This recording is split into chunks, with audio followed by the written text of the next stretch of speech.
Hello mga kaibigan.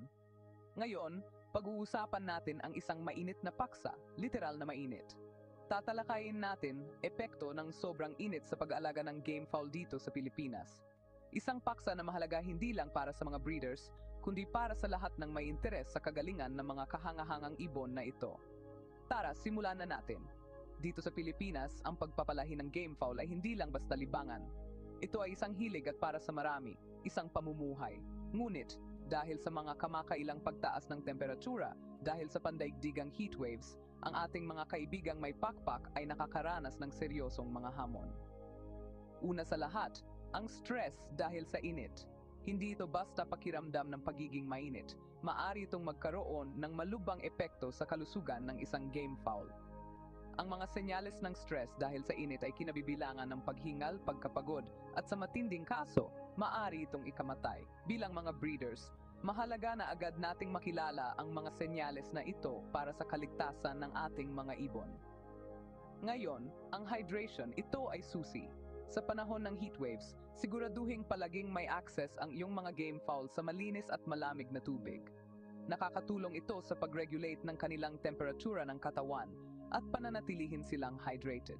Ang simpleng pagbabago tulad ng pagdagdag ng mga ice cubes sa kanilang mga pinagkukunan ng tubig o pagbibigay ng mga lugar na may lilim ay malaki ang may tutulong. Ano naman ang tungkol sa pagkain? Naapektuhan ng init ang gana sa pagkain. Sa sobrang init na mga araw, baka kumain ng mas kaunti ang mga game fowl. Para matugunan ito, isaalang-alang ang pagpapakain sa kanila sa mas malamig na bahagi ng araw tulad ng maagang umaga o huling gabi at pumili ng mga pagkaing mayaman sa nutrisyon para mapanatili ang kanilang enerhiya. Isa pang mahalagang aspeto ay ang bentilasyon ng kulungan. Mahalaga ang magandang daloy ng hangin. Ang pag-install ng mga bentilador o siguraduhing epektibong nakakadaloy ang natural na simoy ng hangin ay makatulong sa pagbaba ng temperatura sa loob ng kulungan. Tandaan, ang kulungang may maayos na bentilasyon ay nakakatulong sa pag-iwas sa mga problema sa paghinga at iba pang problema na may kaugnayan sa init. Panghuli, pag-usapan natin ang tungkol sa mga siklo ng pagpapalahi. Maaring maapektuhan ng init ang mga pattern ng pagpapalahi.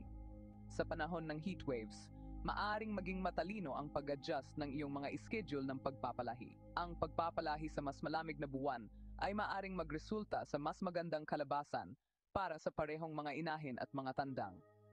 Sa kabuuan, ang pagharap sa sobrang init ay nangangailangan ng isang proaktibong diskarte.